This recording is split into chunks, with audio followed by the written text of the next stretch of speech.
Rasanya aman ya kalau ikut orang banyak. Kita semua pernah merasa begitu. Kita sering mikir, nggak mungkin lah orang sebanyak ini salah semua. Tapi, Al-Quran justru punya pandangan yang beda banget. Yuk, kita lihat lebih dalam. Pertama, kita lihat peringatannya, lalu alasannya, dan siapa kelompok minoritas yang spesial itu. Oke, bagian pertama. Ini bukan cuma saran hati-hati, tapi peringatan keras soal ikut-ikutan.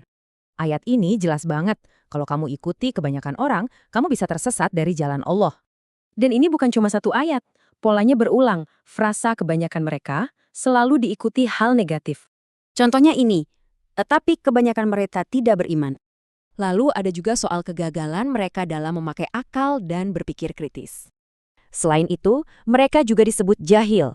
Ini makin menguatkan pemahaman sejati itu ternyata nggak ada di barisan mayoritas.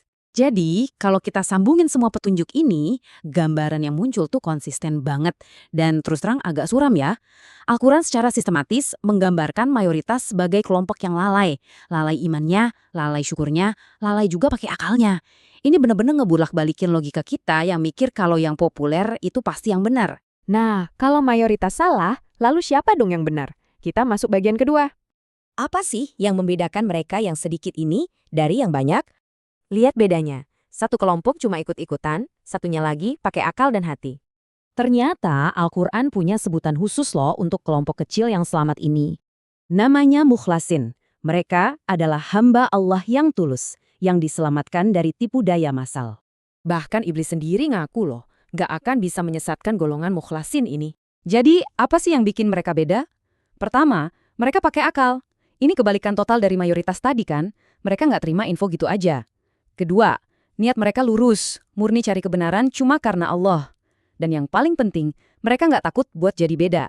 Mereka nggak akan ikut-ikutan arus cuma buat cari aman.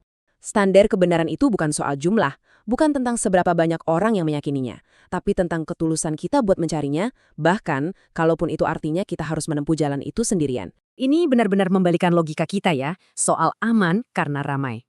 Jadi pesannya jelas, kalau kamu ada di barisan mayoritas, justru disitulah kamu harus waspada.